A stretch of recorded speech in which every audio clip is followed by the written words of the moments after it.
Good morning, good afternoon, good evening. My name is William Michael Forbes. I'm a spiritual medium, a channel, and an intuitive life coach. And we're just going to wait a few minutes for people to arrive before we get started today. We're going to be looking at the idea of remembering peace with my guardian angel John today. It's a pretty amazing thing, life. What is happening? Just going to get a few things going here. There you go. Well, good morning, Patricia. Good morning, Kimberly. Well, we start the new week with a simulcast to both Facebook and YouTube at the same time. So I'm coming, for those of you that are on Facebook, I'm broadcasting from my YouTube channel out to Facebook, as well as simultaneously on my YouTube channel. Today is going to prove to be very interesting. The concept of remembering peace. Very important to understand how to remember peace. We get so caught up in what is going on in our thought world that we get disconnected from, the essence of who we really are, which is incredible, absolutely amazing. My guardian angel John came and said it's important to remember exactly what peace is, what it represents for you as an experience of your being, and not so much as a concept of like silence or no noise, but an experience of your being. Yeah, he says that a lot of people forget who they are being because they're so caught up in what they're thinking, and your thinking really separates you from your being, unless your being is aware that it is aware and able to articulate its expression through the mind and body from the perspective of its being. Good morning, everybody. Also, I want to say, if you like the material you hear today, please remember to like this video and subscribe to this channel, and to share the link with others. Let people benefit from this knowledge and information that comes through to all of us here. Good morning, South Africa. Good morning, United States. Good morning, Canada. Yes. So remembering peace. John said he didn't want to just have a discussion. He said he wanted to actually bring about an experience of the awareness of your being peace. The experience of your awareness of being peace. When I ask him what he means by it, he says it's very simple. Stepping away from the separateness of your thinking processes, to step away from the separateness of your thinking process and move into the awareness of your being process, which is just being aware without any form of distraction. And we'll do something with that shortly. Good morning, everybody. Yeah, I don't know about you guys, but the energy last week was absolutely mind-boggling. I slept for a crazy amount of time last week, more hours than I've ever slept. I also noticed in comments that somebody else, a few other people have also mentioned they found their energy being really, the body needs to go into a lot of sleep. And when I asked them why is that? Why is this sudden? It's a rejuvenation process. The brain and body are going through an adjustment as these ascension energies are coming into the planet with greater and greater intensity, as more and more beings from multi-dimensions are converging here to help us as a species with this transition that we're in. And so the body, and as your soul becomes more active and more aware, more pronounced in terms of how it functions in relation to matter, the body and the mind get realigned by the very nature of what you are as a soul, which is very fascinating, isn't it? That you as a soul function at a frequency and a vibrational rate that's different than your physical body. Therefore, when you're making those adjustments, your body has to be reprogrammed or reconditioned to handle the higher frequencies of the energies that you're bringing here to manifest as an extension of your soul. As an extension of your soul. That's a pretty cool term. You're here to put out an extension of your soul. Also, if you have any questions to ask today, please remember to put the word question in front of your question so that I know that there's a question been asked. Also, if you want to prioritize a question, in case I don't get your question, please use the super chat to the right of the conversation box. There's a little a little dollar symbol there. You can click on that, and for any small donation of as little as $1, you can get your question prioritized and brought right to our attention so we can address it today. We do the best we can to address questions and answers also in the comment sections after the videos, but please remember you have that option available to you during the lives. Also, if you want, you can support this work through my Patreon page, patreon.com/William Michael Forbes. And I want to welcome our new patrons that joined up over the weekend, and glad to have you. You're going to really be excited by some of the information that's going to be coming through. They said there's going to be more live events happening for patrons only, so we're excited about that too. But remembering peace. He's asking me that he's trying to transmit through the speaking of those words, remembering peace. He's transmitting a vibration into this dimensional frequency. If you're able to feel the vibration of the word, not your brain trying to interpret the meaning of the word, but the vibrations of the words, remembering peace. There's a vibration inside those words being spoken via my guardian angel John, remembering peace. The vibration of that is what he's trying to communicate to us all today. It's the vibration. It's not a mental construct. It's a vibration of, he says, what we all are universally. We are, in a universal perspective, we are all united in a consciousness that you would call absolute bliss or unity. But you may also call it peace, which is unrippled consciousness. What do you mean unrippled? He's saying unrippled means that there's no disturbance in it, even though there's actions going on in it. You're not disturbed or distracted by any of those things. So remembering peace, it's a funny thing just even to think those words and feel the vibration that is within the words. Because remember, in order for your brain to think a thought, something has to trigger that thought. Now, either the environment triggers the thought around you, or you as an awareness trigger the thought within you. And if it's the awareness of what you are, your soul, that's triggering the thought, then there's a vibration that is you, that is embedded in every thought that you choose to trigger.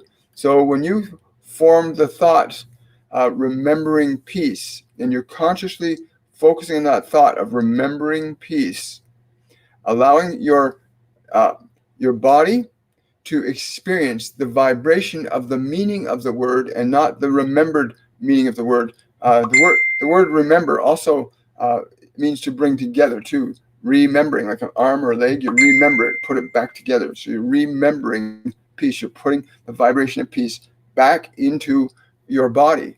And this is really important because you'll see things, you'll experience things, you'll process information in the world very different from an energy of peace than you will from the energy of who you think you are or who you think you remember you're supposed to be. They're very different things. I'm also told that over the coming weeks, there's going to be a little bit more leaning towards questions and answers for people. And I asked why they said that. They said because there's a lot of people that are got a lot of things going on, and they think it's related to their little lives, like things are going on in our day-to-day ego lives.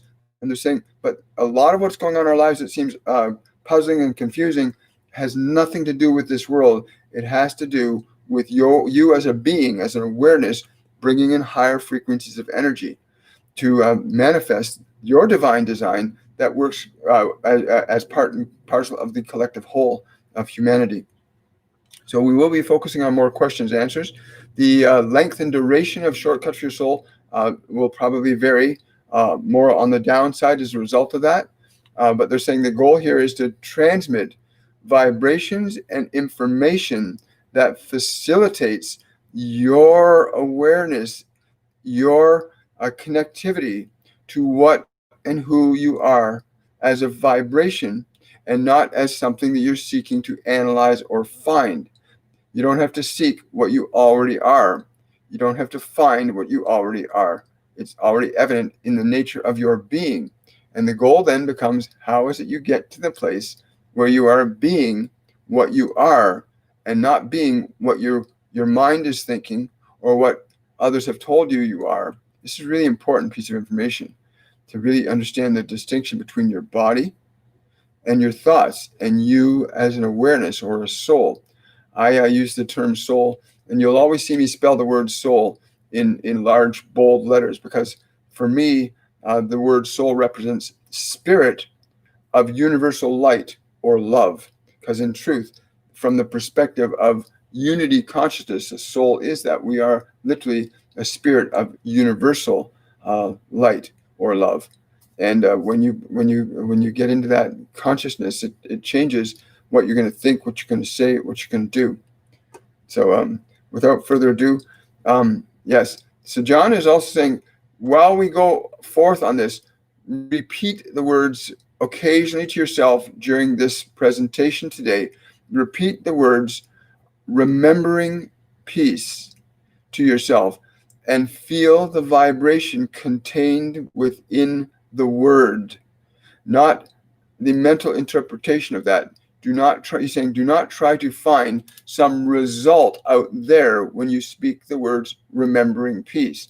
Feel the vibration that's cultivated within your biology, within your mind, when you focus on those words, remembering peace.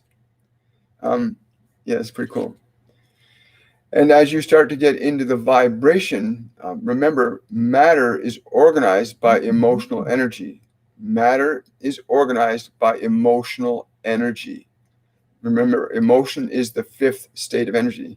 And once you understand that, you become more conscious, more aware, more mindful of the nature and quality of the emotions that you're going to choose to give attention to, because those emotions you're giving attention to are literally organizing the matter of your life, literally. That's why you can be in a state of excitement and the body's reacting instantly. If you're in a state of fear, the body will react instantly. The emotion organizes the matter that fast. And a question we get asked a lot is, well, if emotion organizes matter, then why can't I just get so excited about money and it manifests right away? Because there's a process of particles of energy organizing. Like, I learned how to organize the molecules of these hands. I was trained to direct energy to do that for me. We all know how to move our hands and toes and eyes and faces. We had a period of training, of learning to do this. Little babies, when they come out of the womb, can't articulate movement very effectively. That has to be taught to that awareness so it can learn to do that with that body. Well, so too, if you're focusing on work or money or relationship or improving your life, there's a period of time, or what you might call incubation, where you're literally, deliberately, and intentionally getting into the vibration, the energy, the feeling of what it is you want to be your experience as an emotion. And you stay with that emotion. You indulge in that emotion as frequently, as often as you can in your meditation, where you're going through your day. You indulge in those emotions so that the process of organization, if you're gassing up your car, you squeeze that nozzle to gas the car up. If you take the finger off the nozzle, the gas stops flowing. So you want to squeeze the nozzle and keep filling the tank up. So the same thing with specific emotions that are related to money, health, vitality, relationships, work, purpose. You want to get into the emotional energy that represents what that would feel like in the world. And when you stay in that feeling, you're feeding the tank. You're organizing the molecules in time and space in order for the conditions to unfold for you. So that's really important that we're not just using words when we're saying remember peace. We're getting into an energy that you are aware of, that you generate. And the more you focus on that energy, the more pronounced it becomes as a function that organizes matter on your behalf. So a feeling of wealth, a feeling of joy, a feeling of excitement, a feeling of playfulness, a feeling of connectivity in relationships, your ability to really feel that and consistently feel that, you're going to be adding fuel to that manifestation. And remember, emotion is organizing all those molecules for you. And you do not have to be attached to how many that's going to be organized. It will just be organized. I don't have to be attached to which tendons and ligaments are going to move how much or how long or how fast to get that result. I've learned from experience that that's what happens. So too will we all learn when we're focusing on things like wealth and prosperity and excitement and playfulness and fun. We learn through experience that a sustained emotion produces sustained results in time and space, which is pretty cool. And this is true even for negative behaviors. Things, if you got a lot of, if you got depression or anxiety, you got physical dis-ease going on, these are standing emotions that have taken form in your life, either in your emotional internal life or your external world.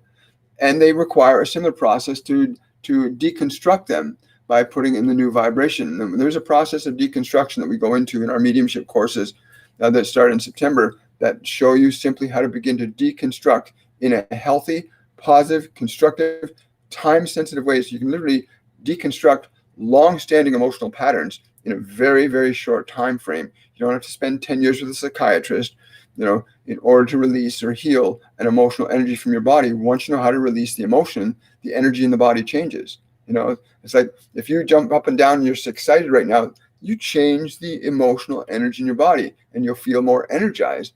But the same thing is true for depression or anxiety. It's just an emotional energy that's given a lot of attention and is sustained, and it produces that result.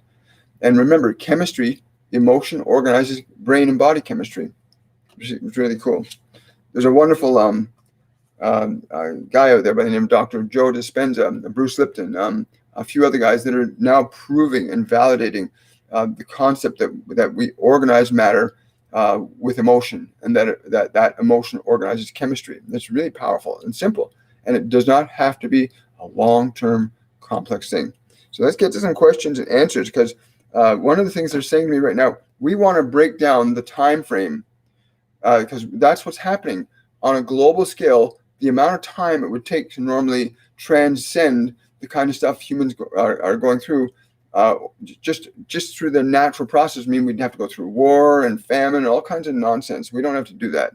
We want to access higher vibrational energies deliberately and consistently and bring them down into matter so that they can begin to organize everything around us, which is one of the reasons they have us doing all these programs. One of the reasons they have all these light worker channels out there. It's one of the reasons why we're really focusing on bringing the energy up high into a more powerful, profound, and positive way that we can actually begin to see things occurring within and around us very effectively. So let's get into some of the questions here. I'm always excited about questions. Let's see, there we are. So I'm going to scroll up here. Good morning, everybody.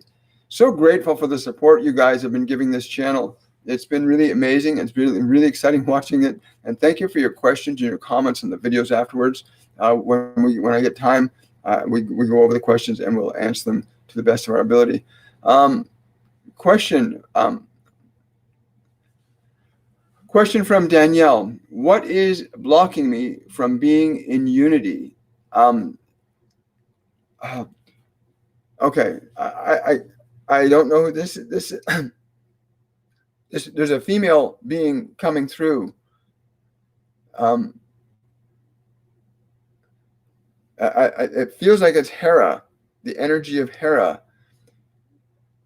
And she's saying that thing that you feel is blocking you is the thing that is able to free you.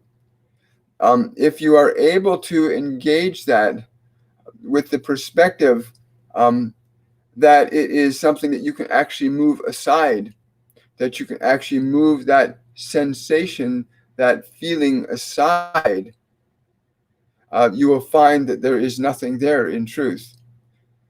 But you know that feeling. She's saying you know that feeling, and it is that feeling. When you perceive that feeling, she's saying just literally go around it. Don't give it any thought. And this is really important. What my guardian angel John taught me to do, and what we show others how to do also, is when you find a block like that, I mean, you can literally move that block aside. When you perceive the energy of that block, just literally move that energy of that block off to one side and become aware of what's in its place as an energy. The other way you can do that is you can sense or feel that block and communicate to it your gratitude and appreciation for it being a part of your life, even if you don't understand it. Just communicate your gratitude and appreciation for the block, even if you don't understand it. And the very nature of extending gratitude and appreciation for something that you're normally resistant to changes the dynamic relationship from one of being resistance to one of being integration. And that energy, that blockage, may be a valuable energy you actually need to incorporate in order to move forward. That's what John's saying. That's what it is for you. He's saying that's an energy you need to incorporate in order to move forward. But Hera is saying that you don't have to do that. You can literally push it to the one side and just move through. It's pretty cool. Everybody, remember, just because they're non-physical beings, they have individuality. As an awareness, they have individuality, just like we have a individuality while we're in these physical bodies, right? It's just that they don't have a physical body. They have a consciousness that's unique and separate and distinct from other individual consciousness. Wonderful. Thank you, Danielle. That was a really wonderful question. A question from Giovanna. For those of us who have been vaccinated, how do we go about healing the negative effects of vaccines? This is a twofold thing, and it's I'm gonna delegate this off to another being that's on this physical dimension. His name is Dr. Rashid Buttar, and Dr. Rashid Buttar has been successfully reversing the effects of vaccines in children that have been adversely affected by them. And he has a protocol, a three-dimensional protocol. Yes, I understand.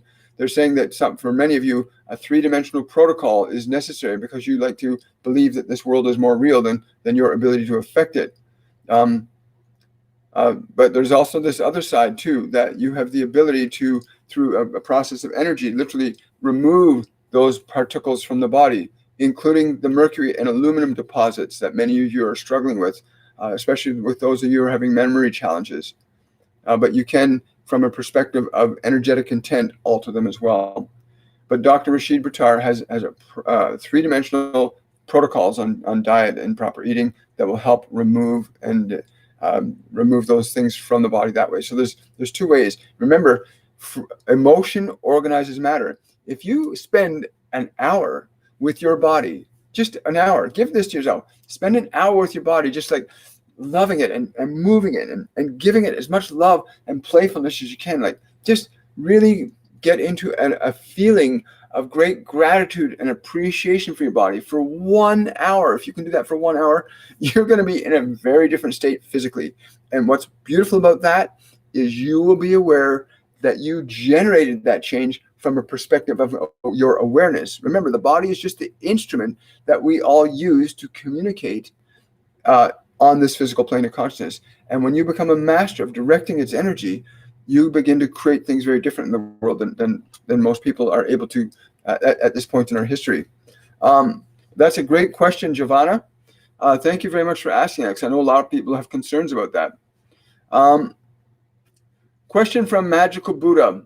How can I drop an everyday marijuana addiction?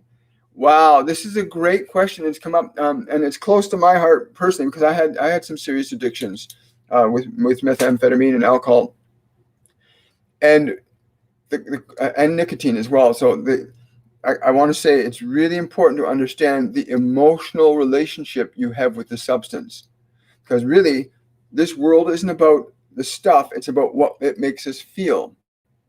And if we believe that what's out there is going to make us feel a certain way, if what's out there is going to make me feel good, then your body's naturally going to be inclined to go towards that which makes it feel good, even if it doesn't make it feel good. For example, when I was an alcoholic, drinking alcohol took away a lot of my pain and emotional discomfort, but it produced a lot of other pain and discomfort as an after effect. And I got into a cycle of avoiding the emotional pain, but then dealing with the physical results, and avoiding the emotional pain, dealing with physical results. And there's a much simpler way to get into. Find out the emotion that you're seeking. What emotion are you seeking to obtain from the marijuana? Usually it's an emotion that you want to feel better. But there's also a part of you that's not feeling better that wants to create that change, right? There's always a part of us that's not feeling a certain way that wants to feel different. You want to address the part that doesn't want to feel what it's feeling and needs the marijuana in order to feel something different. You want to get in touch with the part that wants to have the marijuana and really get into a loving, compassionate relationship with it. Give that aspect of yourself the kind of love and caring that it really needs as an energy, as an emotion. Emotion is energy, and your body thrives on energy. It thrives on energy, whether it's energy in the form of food, but emotional energy will transform even the effects of toxins in the body But really go into that place when you find yourself. Let me give you an example. I smoked for 30 years. And I realized that when my last child was being born, I did not want to expose her to that. I didn't feel I had the right to put anything in her path that she wasn't able to consciously choose over for herself. So I just made a decision to quit smoking. And I was sitting one day having a cigarette, of course, before I quit, and I felt the urge to smoke. And I thought, what is this urge to smoke? The cigarette's not causing this urge. The urge is coming from inside. So I actually asked the urge to smoke what it was. I said, what are you? What is it? What are you trying? What are you, this urge? What are you trying to express? I asked it, what are you trying to express? And I got to the understanding that the urge was something within me that was trying to emerge. But I had been so disconnected from the innate way of allowing that part out because my environment that I was raised in was very aggressive and toxic. So my natural ways of expressing who I was were muted, were inverted. And so with the process of cigarettes, when I started allowing that urge, when I asked it what it was, I literally got the picture of a pen in my mind and a pad. And I got the urge was for writing. So every time I got the urge, I started writing. And that's when I began a journey I wrote literally hundreds of thousands of words of poetry and short stories and articles over the next 15 years after that. And it was pretty amazing to realize that urge was an aspect of me trapped inside by the act of smoking, because that was socially acceptable. Smoking was a socially acceptable way for me to deal with certain feelings, right? And once that emotion, that urge was allowed to flow out, all of a sudden, I was writing prolifically, and I love writing to this day. And of course, I don't smoke anymore. I haven't smoked for decades. So it's important to understand that urges are something within you that needs to emerge. But what happens if your environments aren't supportive about who you are, we end up finding ourselves in positions where we'll adapt socially acceptable behavior in order to hide who we really want to be because everybody else isn't going to accept it.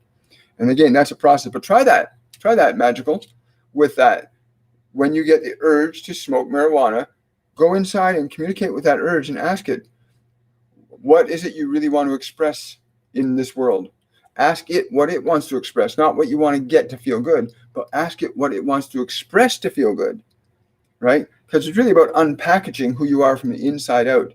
We've been so conditioned by the environment that we're supposed to get who we are from out there, that some money, some drugs, some bills, some person, some education is going to make us who we are, but it's not. We already are who we are. We just have to unfold that, unpackage that. Great question. Thank you so much. Bo is asking, for those suffering from PTSD, remembering peace might be a stretch. What are other ways PTSD can be mitigated for some who can't get calm? This is another really great question, Bo, and thank you so much for asking it. I can say from personal experience that from my experience, I was an expert in PTSD. I went through intense abuse at the hands of my step-parent, and the residual effects of drugs and alcohol that followed in the wake of that were my mechanisms trying to deal with the trauma. I also was dysfunctional in other ways socially that I don't want to get into right now. But the key for me was beginning to understand that the part of me that was suffering, the part of me that was like shell-shocked, I finally learned that I needed to sit with that part and give it as much caring and love as I can. You can sit down with this part that's angry or anxious, and you sit with it and treat it like a little child. And I literally spent hours and hours and hours talking to the part of me that was angry, the part of me that was anxious, the part of me that was depressed. I began a dialogue with them where I was actually treating those aspects of myself from the perspective of being a loving parent or a loving friend. And it's amazing what starts to happen when you actually start to change the way you communicate with the emotional energies that are stored in your subconscious mind. And that's really important. John's saying, ultimately love is the fundamental energy that you wish to harness in any case where there is existent suffering in your consciousness. The vibration of love, we know that every single soul on this planet has an understanding from within themselves of what this vibration of love is for them. if you simply access that vibration of love and communicate it to any a dysfunctional aspect of your personality. And I want to stress the distinction between your personality and that which you are as the awareness. Your personality is the physical body and the content stored in that body in the brain through your environmental conditions that may have caused what you call PTSD. But your ability as the awareness, when you assume the position of the awareness over your body, you move into the position of being able to orchestrate constructive changes in the system rather than trying to find the solutions for the system out there in the world. For you are the world that this body mind needs. Restore the vibration of love to it whenever these shocking emotions and conditions come up in your consciousness. The minute you are aware of them, you can extend love to them. Recognize it is an aspect of yourself, an aspect of your mind or body that is hurt and requires you to give it the kind of love and parenting, parenting that it needs. Wow. Thank you. We have a segment in our Mediumship 102 course where we get very deeply into how do you get into a loving relationship with this part of you that's angry or terrified? How do you get into a state of love with a party that's terrified? We go into that very deeply. Actually, you'd be amazed how quickly people can heal through stuff when they understand how to interact with their mind and their bodies differently than what conventional society says we should. Don't feel that. Don't talk about that. No, you actually want to get into a relationship with it differently. There's also a science called cognitive behavioral therapy that can offer some really helpful tools in that regard, because learning to interact with your mind and body differently is really the fundamental key. You're not your mind, you're not your body. You have a mind, you have a body, but it's not who you are. You are a sentient, incredible being, a soul with limitless potential available to you from the non-physical realm of your awareness. And you want to learn how to bring that in, to reorchestrate this, to clean this system up so it works for you, tune it up, rebuild the machine. Thank you, Bo. Really appreciate that. Taylor's asking, or Karen's asking, thank you for your work. You're very welcome. My mother passed away earlier this month, quite suddenly. How is she doing? Do I have a spirit guide? And what is their name? First of all, there's great excitement from your mother. She's saying, I had no idea it was going to be this exciting. I had no idea it was going to be this exciting. Yes, I'm so grateful to be moving on. I am so grateful to be moving on. It's just like she's really ecstatic. And she's saying she's trying to communicate into your heart. She's trying to communicate into your heart the excitement that she is feeling. She wants you to feel that excitement that she is, so that you can move forward with she's saying, with the now space you have in your life. There's now room. There's room in your life for more. She's saying there's room for you to have more now. Yeah. It's funny. I get the sense from her. Literally, it's like she's gone on a vacation that was a surprise vacation. That's the kind of energy it is. She's like literally on a surprise vacation. She had no idea it was going to be this good. Guides. She says, I will be in one of those that will work with you periodically, but not so much at this time.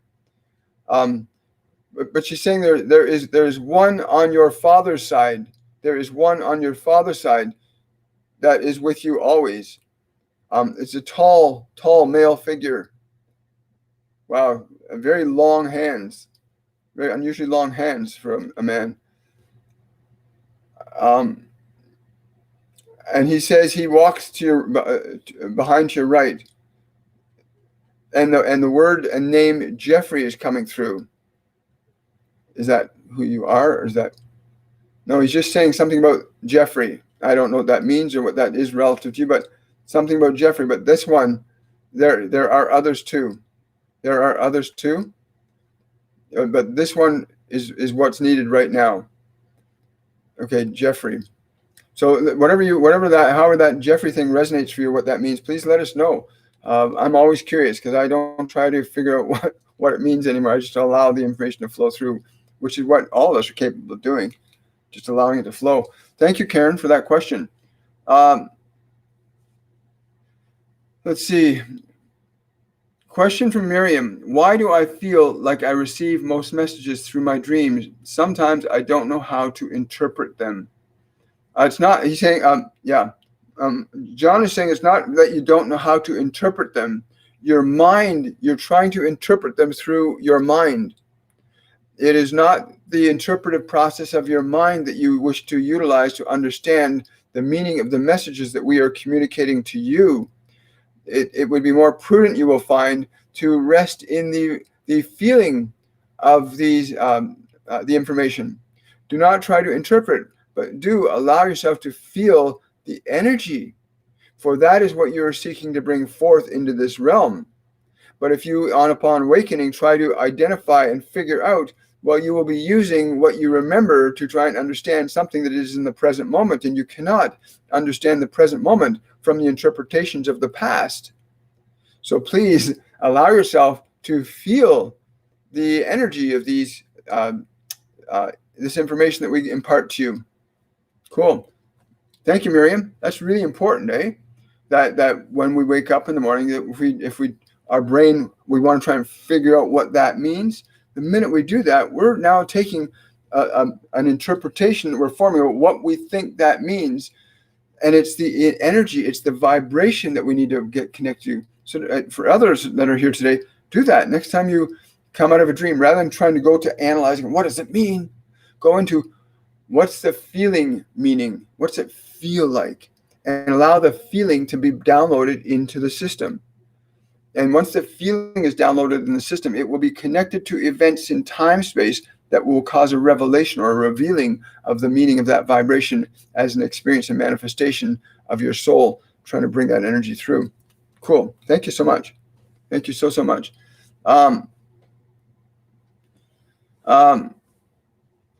Drusilla is asking, who was in my studio the other day and what was their message?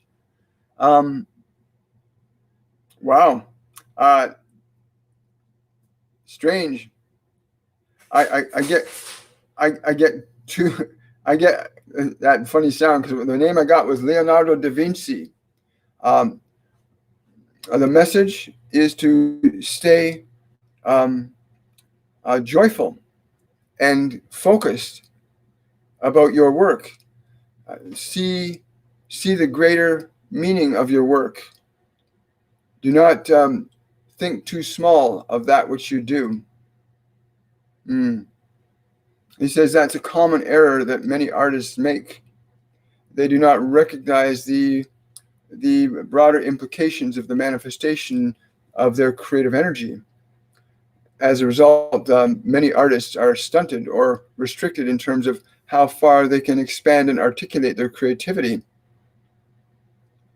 But once you allow yourself to delight in the how far your art may go as a gift to humanity, as a feeling, is far more important than the actual work itself.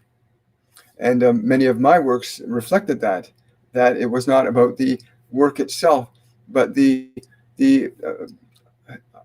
rippling feeling that goes out to others from you, that you ripple these energies out to them. I'm paraphrasing that last part because that's how I'm interpreting what he's saying as a vibration that you put out. Thank you, Drusilla. I appreciate that.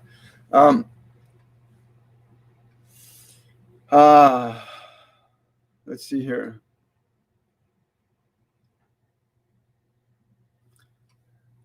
Kimberly's asking, I think I had an energy shift that is significant because my bird's attitudes towards me is fully different.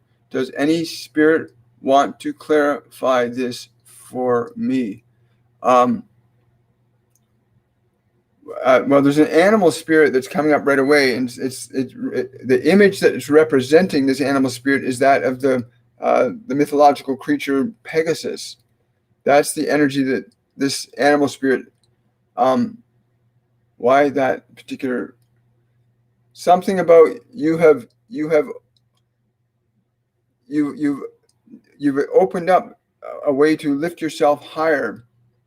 Something you have done inside that has allowed you to open I'll use the term open your wings to begin to go higher, to work with these other beings that you call animals. You will notice in the coming days there will be other creatures of the animal kind that will be coming to you and responding to you differently because you've opened this up. What is the meaning of that, though?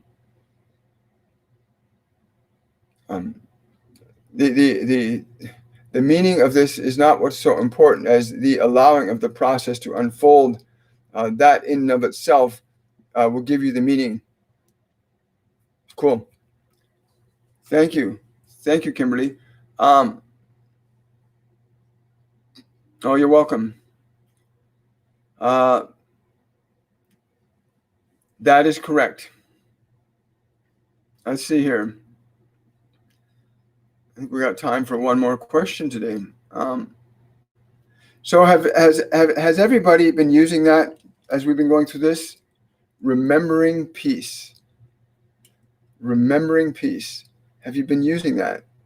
It's not the word, it's the vibration of the word that's important. Remembering peace. Because every single word we utter is a vibrational frequency. Every word we hear is a vibrational frequency. Every word we read is a vibrational frequency. Everything is a vibration. So really you want to get into that place of remembering peace. You can see, hear, and feel your being differently when you're remembering peace. That does not mean you can also jump into remembering joy and remembering playfulness, and remembering curiosity and remembering excitement. There's other energies that as you begin to articulate your ability to generate specific frequencies, that you can participate more consciously and actively in the ascension process that we're all engaged in on the planet, whether we're conscious of that fact or not. Every human being is engaged in a collaborative global experience in consciousness, in energy, in manifestation. It doesn't matter what it looks like out there. It's a dynamic. We haven't seen the result yet. We're still in the process of creation, and we always will be.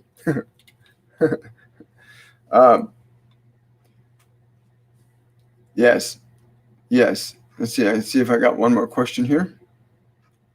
The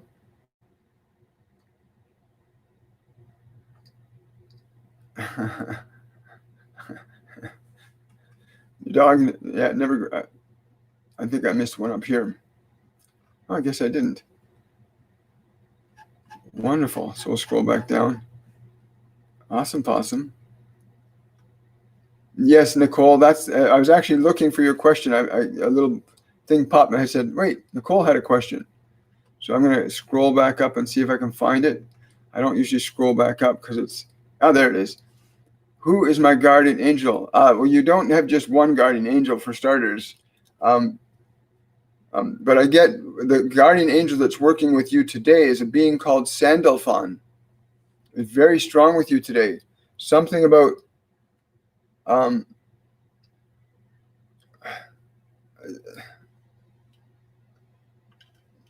something about purity. Something about purity, the energy of purity. But no, there's something they're trying to show me. It's like a white. Something about purity. I'm flowing. I can't quite make this out. But Sandalphon working on the energy of purity with you today. Again, I don't know what that purity means to you or what that'll be as a vibration, but I'd be really intrigued to hear what that results in for you as an experience today, Nicole. I really appreciate that. Thank you very much, Drusilla. I really appreciate that donation. Thank you. I'm just going to scroll down. I think we got one more question at the bottom we'll answer here. Question from Yvette. Am I going to work with Scotty? Well, there's the obvious excitement that you have with that possibility. I get that it's already happened. It's just will it happen here is what they're saying. As long as you are connected to the vibration, the inevitability of this is assured. We would caution you to release your uncertainty in asking the question. What do you mean by that? When she asked the question, there was a level of uncertainty by the very nature of her asking the question. If she is to have the result she seeks in this matter, it's important that she release the uncertainty that was behind the desire to ask the question. In the relinquishment of that uncertainty, she will see the certainty of what is to come. Cool. Thank you, Yvette. Really appreciate that. Wow. That's great, guys. I really appreciate your time and your energy, because I know you all have busy lives, and this time of ascension is just going to get better and better and better. I think I'm actually catching up on something with Sleepwise. It's been really fun. We will see you again on Wednesday. Also, this coming Friday, we're going to be doing an event with Divine Channeling Group. Lorraine and Eleanor, we're going to be doing a channeling session and a discussion session on Friday. I believe we're scheduled at 1 o'clock. There'll be more information being released in the next 24 to 48 hours about that. And that'll be a lot of fun to have three of us coming on together that bringing messages for and sharing what we have. Anyway, I want to wish everybody much love and wish you a joy-filled and wonderful day. And we will see you again on Wednesday. Shortcuts for your soul. Much love. Bye for now.